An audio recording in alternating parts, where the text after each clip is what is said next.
South Africa may be home to big cities known to many around the world, but the heritage and culture of this melting pot of a country can be best seen in the many villages and small towns scattered in the valleys and plains of its vast countryside, known as the Karoo. Dutch settlers, French refugees, British colonists, many other Europeans as well as the indigenous people of this country have contributed to a whole host of pretty settlements, some known for their incredible natural landscapes, others known for their relics of South Africa's colonial past. In this video, we explore the most charming small towns in South Africa. We've collected a list of the top charming small towns in South Africa, so make sure to include them in your list if you're a visitor. At first in the list, number 1, Franschhoek.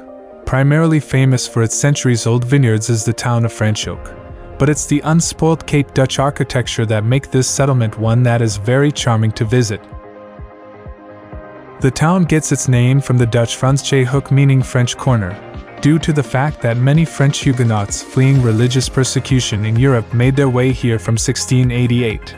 The town is also one of the oldest in South Africa. Number 2, Tulbagh.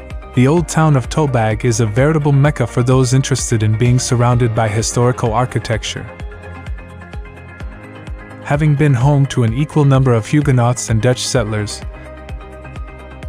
there are a mix of styles at work here and has such a long list of heritage buildings to discover and admire. This town is something of a hidden gem, being as picturesque as it is with dramatic mountains looming in the distance. And it's also a wine-producing region, which makes this beautiful town even better. Number 3, Hermanus. This Western Cape town is famous for its wine, whale watching and beaches. The most well-known beaches in town are Volklip Beach and the Broad Grotto Beach, which look out onto Walker Bay, a protected area that's where up to 70 whales a time can be spotted. Each year between August and September, hundreds of whales travel to the shallow waters of Walker Bay, which has a place on the top 10 whale-watching locations according to WWF. Combined with its dramatic coastal scenery, this makes Hermanus a great place to visit. Number 4, Prince Albert. Located on the edge of the Great Karoo, an unimaginably vast wilderness area like Australia's outback, the town that would become Prince Albert was founded in 1762. Its long history means there are fine examples of Cape Dutch, Karoo and Victorian architecture scattered around town, with 13 of them designated as national monuments. Good quality restaurants, art galleries, and the very famous Art Deco showroom theater. It's not far from here to extremely scenic Swartberg Pass, a road which has run through the mountains of the same name since 1881. Number 5, Pilgrim's Rest. This town is the place to come if you want to learn more about the gold rush in South Africa. Being the second, after Mac Mac, to attract prospectors to find their fortunes in 1873. Not very much has changed here, so Pilgrim's Rest, located in Mpumalanga province, is a very charming place to visit. It's practically a living museum. But there are also some quirky things to see here, one being the Royal Hotel, with a bar located in an ex-church which was transported here from Cape Town. Number 6, Jeffreys Bay. A coastal town in Eastern Cape Province, Jeffreys Bay has made a name for itself as something of a surf mecca. In fact, it's known as the prime surfing location anywhere in South Africa. There's even a surf museum in town, complete with exhibitions and surfboard displays, tracing not only just the history of the sport but the development of surfing in the town itself. This grew out of the town's hippie community of the 1960s and 70s. And now J-Bay finds itself one of the fastest growing urban areas in the country. Surfing fans should visit now. Number 7, Graaff-Reinet, one of the oldest towns in South Africa.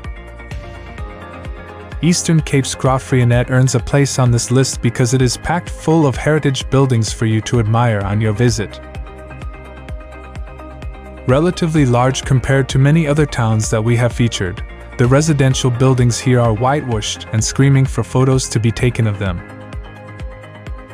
particularly those on Parsonage Street and Somerset Street.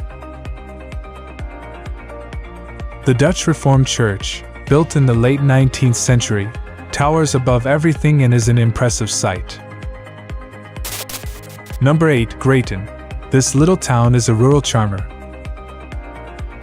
where you might encounter a wandering donkey or cow as you explore this quintessentially South African countryside settlement. Like so many in the country, this place began life as an agricultural village in 1854 and soon grew into the town it's known as today, quaint and quiet. The town also has several nice restaurants and cafes to sample when the heat gets too much, a combination of old-world charm and modern conveniences that keeps even South Africans coming back for chilled weekend breaks. Number 9. Clanwilliam. This town in the Oliphants River Valley, Western Cape, with the Clanwilliam and Bullshoek dams, is particularly picturesque. With a population of 7,600, Clanwilliam is a small town that dates back to the 1660s when Dutch pioneers named the Oliphants River after the numerous elephants they discovered on its banks. The first farm arrived in the valley in 1732, when the town was known as Jan Disselsvlei. But the name change occurred in the early 1800s with the arrival of British colonists. At last in the list, number 10, Genadendel. Meaning Valley of Grace in Afrikaans, Genadendel is located at a dramatic location in the Riviersonderend Mountains, which is just 90 minutes drive from Cape Town. The town was originally called Baviaanskloof and was built up around the site of the oldest mission station in South Africa, the Moravian Mission Station, which was founded here in 1738. The sign outside the village invites people to visit the historic square and mission and step back in time, so your time is best spent here wandering around this tiny but atmospheric slice of South Africa. Now it's time to hear from you. What's your favorite, most charming small towns in South Africa? Is there something we missed? Let us know in the comments section below. And don't forget to give this video a like and subscribe to Greenable if you haven't already. Click the bell icon to stay updated on all our latest content.